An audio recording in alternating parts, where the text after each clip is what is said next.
Okay, it's 2 o'clock. Hi everyone. It's nice to see that we have so many people here already, even though it's technically working hours, but I guess this is work for most of you. My name is Markus Lehtonen. The title of the talk is Don't Trust the Link. Of course, I'll go through what I mean by that. First, I've been, basically my job has been for the past 6 years to work with a SOC, in a SOC, in different roles. I've been an engineer maintaining the tools that we use in the SOC, and the latest role I had was managing the SOC at CGI. And as you can see by the logos, I work for CGI. This is also first time that I'm speaking with a mic, so let's see what happens. Quick, very short introduction to what I mean by URL scanning when I talk about it in this speech. So, scanning for suspicious or malicious or normal URLs is part of modern enterprise security architecture. It's a good tool or a sensor to use to fight against phishing emails, for example. So on the incoming email, there are sensors that basically scan for all the links contained in an incoming email. If there's something suspicious, it's either blocked or there's an alert raised for the SOC or for the company in general. You can do it also on the when the user has actually received the email. So there are patterns with these tools that try to identify, for example, if the users report these incoming emails as suspicious or malicious or phishing emails. It might go through this type of URL scanner tool, then tries to identify again whether it's malicious, taking into account different sort of user reports, for example, or SOC analysts use these sort of tools to identify when they look for malicious links, try to identify whether that's something that the company needs actions on. There are also other points in the architecture that you can scan these tools, for example, HTTP proxies or so on, but I think this email protection thing and analyzing the links there is quite common nowadays, for example, with Microsoft tools. One of the tools that you can use, for example, with manual scans is urlscan.io, which is the main tool that this talk is going to talk about. So here is an example of a scan has been made on images/google.com. It's not the real Google site, it's a phishing site. And then the scanner outputs the results, says that this page is phishing, most likely, or it's been prepared for a phishing attack or something like that. Alert is generated, the SOC analysts block the accounts that have access to the site, and so on and so on. If you're using a public tool like urlscan.io, what can go wrong? How can things go wrong? Well, if you're using a tool that scans URLs, scans links with a tool that makes the results of the scan public, well, now your link is public. Or if you send your email to a company or someone who's doing URL scanning, who's either inadvertently or they don't know better, the scans of the link scanning makes the results public, well, now your link is public. Before I go in examples of interesting things where this went wrong, I'm not going to, there are some, I've left out some of the details in these examples. The point is not to bash on the companies that have had their data leaked using the URL scan platform. It's most likely that the companies themselves had nothing to do with it. If I send an email to you and you basically leak the data to the internet, it's not my fault. Even though, yes, I could implement additional protections if I take that into account, but it's, in general, that's how I see it. So, the urlscan.io is a tool. You put your URL there. The default setting there is to perform public scan. Public scan means that, yes, the results are public. Here's the screenshot of the previous example. There's a search functionality there, so you can search all the previous results. It's good. It's a nice tool. For example, you can search for, if you take this URL, you can go back in time, see how this site looked before. There are certain types of attack where, yes, it's first a legitimate site and then becomes a phishing site. So the search has its functionalities. It's a good research tool as well. There's a live functionality. It outputs all the incoming, basically the ongoing live scans. It shows you screenshots of those, just as a curiosity. There's an API. I think it's actually a paid feature, so you can put, basically you have a some sort of sensor that you use to analyze the links. You can use the API to basically put all of the scans through this tool, and it gives you the results automatically. One more interesting feature here is that the site actually shows you whether, when somebody had made the submission for the scan, it shows you whether it was done automatically, I suppose, through the API, or then it was done manually through the URL scan UI. And so a couple of examples. Not the worst one, I suppose. There's I suppose it's an internal phishing exercise, and the link can be found here using the search functionality. It's not that important what the specific site was, but perhaps this shouldn't have been. This is perhaps some internal company phishing exercise where the user, if they click the link, they get this nice training and learning tool for how to recognize phishing emails in the future and don't do this again and so on. So I suppose not the worst one to leak. Perhaps it's even good that maybe somebody in the company put the link here before actually clicking it. Maybe so, I don't know. And of course, you cannot access the actual emails here, just the links have leaked in the tool. Kind of other examples, and also not the worst thing to leak, but perhaps also not something that should be available here in the search. There's a login.microsoftonline.com link put into the URL scan. The outputs of the scan reveal some company. There's under that batch there's the company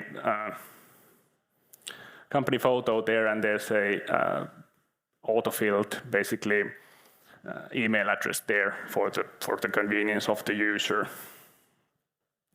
And why this happens is whoever put this they probably didn't know that microsoftonline.com is a valid site from Microsoft, but also in the original URL, there's no personally identifiable information there.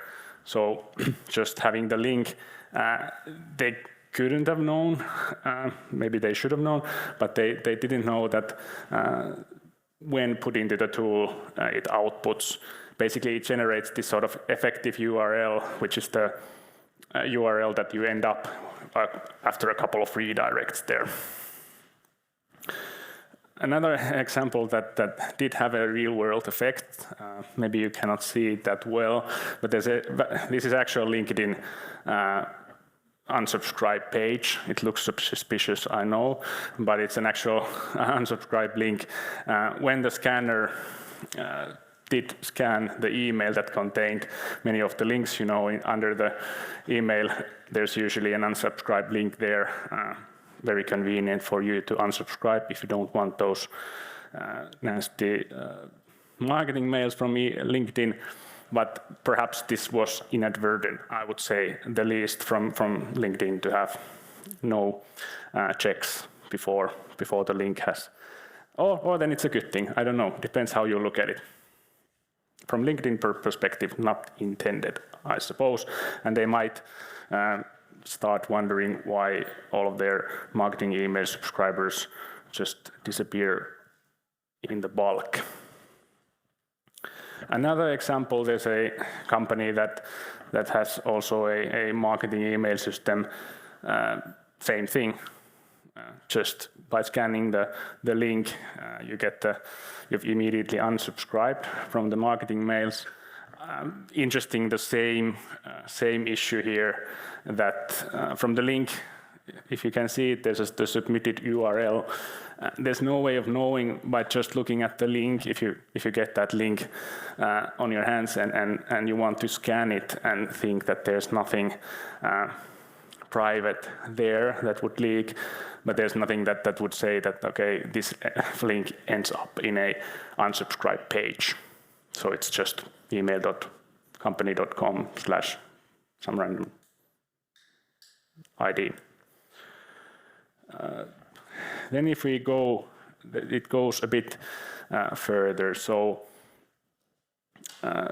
many companies implement this sort of secure email system whereby you don't send the actual contents, what you want to send to the user directly, of course, but then you send a link to this, or this secure email system sends you the link to access the contents of the files or whatever you want to send. In this case, it seems that there was a company that implemented this secure mail system, but then when the secure mail system realized that the receiver is not registered, there's apparently a requirement for the receiver to be registered on the system. It realized that they're not registered, and the system, with sending the link to the secure mail, it generated this sort of registration code. And what you end up is that in the tool you can search for some of these links, that where you end up is the actual, you have the registration link for that secure mail system. Sure, it masks some values there, but I don't know what happens when you set your password and your challenge questions there. At least some sort of weirdness for the end user, or then you get access to all the contents that the sender has sent. I don't know. It didn't obviously go that far. But also, I would say not intended for, not the best way to implement that system, that then if that one of those links is revealed in some form or another, you end up with leaking the contents of the secure mail.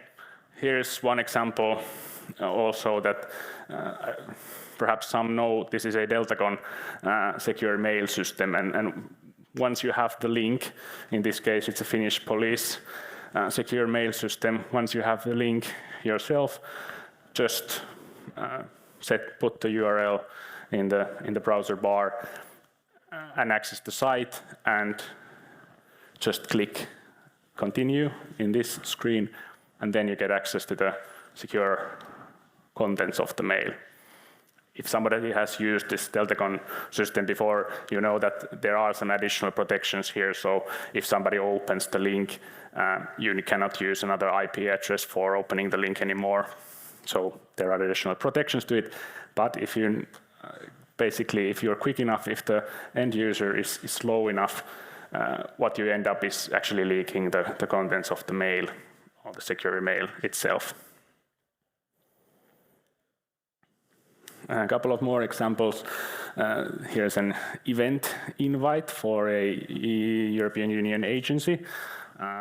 Perhaps also not something that you want to share outside the company or the agency. I don't know. This looks very much like an internal invite. There's a question whether you want your participation to be reimbursed or not. I would guess an internal mail. It's already actually up and coming. There's a couple of weeks for this event. But I don't know. And then when this actually goes wrong factually, so actually revealing the data that you don't want to leak. Here's one of the OneDrive links that I found. It contains some sort of legal documents. I have no idea what they are. Perhaps not something that you want to share. Maybe these were public, I don't know. But in this case, there is a interesting tenancy agreement that contains a whole bunch of data. that certainly is something that's confidential, that you don't want to leak. Why these were leaked is because there's a functionality in OneDrive where you can just generate a link, and everyone who has access to that link can access the contents of the mail. Not the best practice, I would argue. So why is this an issue? Why are the examples here that I've shown? I would say that the kind of root issue here is that these systems or users haven't properly considered that just sending a link via email is at most single factor authentication. Well, link itself is just a single factor authentication. So if you implement secure mail system that doesn't contain, you don't send the super secret government documents to the receiver by mail itself. But if you lose the mail, you lose the link, and you lose the security of whatever you're trying to protect, possibly. Also, one thing I forgot to mention was that for example, in this Deltacon system or these OneDrives, it's just an option. There are other ways to do it. So in Deltacon, for example, there is a option to enter the phone number of the receiver. And when you send the email to the end user, it forces you, the receiver, to use second factor authentication, sends you the text message, and then you input the password there and so on. So the same system, it could have been sent otherwise. Of course, I think a lot of people use OneDrive and SharePoint and so on. So there's also option for you to put the receivers who you want to share this to. So you put the email address, and then most likely in one way or another it forces you to authenticate using that email address, using the contents of you have access to the email and so on. It forces you to authenticate before you get access to the documents. So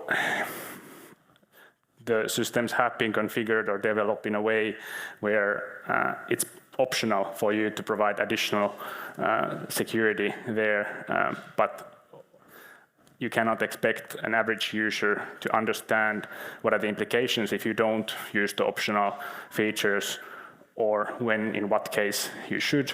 Of course, it's more convenient to leave out the second factor authentication if you ask the average user to do that. So how to avoid this? I don't think a single point of failure. There are multiple points of failure here why the data has leaked, but there are multiple ways to avoid this. Why not implement all of them? So as a developer, you shouldn't include any sensitive data in the URLs. I think there are other reasons to not do it than just this. But I think we're way past putting social security numbers in HTTP GET request parameters and so on. So for these reasons and for other reasons, just don't include any sensitive data there. Session IDs and so on, that's what you probably need to include there, but not clearly private.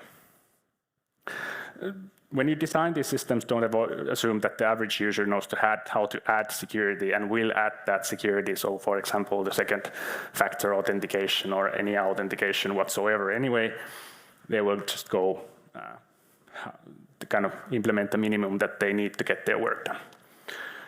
As always, just model the threats and take this example into account. So this can happen. You can leak your link. It might not be in any. You might have had no control of the link being leaked. So in these examples I showed you, those were the fail ones, but there were so many of properly implemented systems where you can see that you cannot access to the data because of, for example, timeouts. So the link is active 10 minutes or so. If you have a logging system that implements this sort of email logging, so passwordless login, timeout for depending on the system, I know my favorite food delivery app, for example, does that, so it might be fine. You might take that risk. Just implement the timeout there. Second factor authentication, sending someone the data, is always a good idea. So, for example, that Deltacon example there wouldn't have any effect if there was a second factor authentication implemented there. It would be the best to implement that second factor out of band, so not using the email, but using SMS message or something like that. But there are good systems that do it via email as well. Not the best way, not the best one, I think, but bot protection, so preventing these sort of systems from automatically scanning the site. Not the best way to protect your data there, but at least it would have prevented this specific example from having an effect. Of course, as a security professional, a lot of those examples that I showed you they have been scanned using the manual scan option. So somebody put that link there. And I know that oftentimes it might be even as security professionals that are leaking this data. And there's actual related research to this that shows that that's the case. So always remember operational security and so on, and don't use the tools wisely. And as a security manager, I would say that if you're responsible for the data in your company or so, invest in threat hunting or hunting for this data in different sources. So even though it might not be your fault that the data has leaked, it might be your problem when your data is there or your end user's data is leaked in a similar manner. It might be it might hurt your company as well. So there's no way to prevent your data from being leaked, but if you find it fast enough, you alert your users, you're responsible in that manner. It's just perhaps even good PR. Obviously, there's a problem there. So private data is leaking on a public site. Obviously, when I did this, looked at this information and do these searches, obviously I reported the confidential information or private information either using the URL scan. There's a report option, so it actually, when you report it, it immediately takes it down, and there's a manual review taking a couple of days. None of these examples are there anymore. In some examples, I actually reported the finding directly to the site owners, but there's so much data, and you don't know where the leak came from, so that's wasn't the most effective way to do it. URL scan is aware that there is a leak, and there are disclosures, unintended information disclosures, the site, and they say that it's basically the nature of how things work, how the platform is operating. Basically, they live by users using the site, putting the links there, so they've taken the risk. They have done things. So for example, I first looked at this a couple of searches a couple of years ago. Back then you could actually get, for example, Teams meetings, up-and-coming Teams meetings with no authentication. You could search that there. That's gone now, so you cannot put your Teams links there anymore. That's a good thing, but there are still a lot of data there. There is related research to this. So back in November, this security researcher called Fabian Braunlein did similar searches and found that there were a lot of leaks of the data, and he went so far as to look for where this data was leaked. So he actually contacted a couple of companies that he suspected were responsible for the bulk of the data in the tool. What I've seen is, I've done this before, these searches before this result was published. What I see is that nowadays a lot of the inadvertent disclosures have been originated from the manual scans and not the automated scans. this basically took down a lot of the automated scans. So he found actually that there were a lot of security tools and sensors which were misconfigured to put all the links there, and basically the settings for those scans were always made public. Forgot to show you this. So they have a guide to say that public, if you use the setting public scan, then the results are public, and if you use the private, then they are private, and that's what they're basically doing to avert this. But I would say that it hasn't been effective at this point. That's it. Thanks.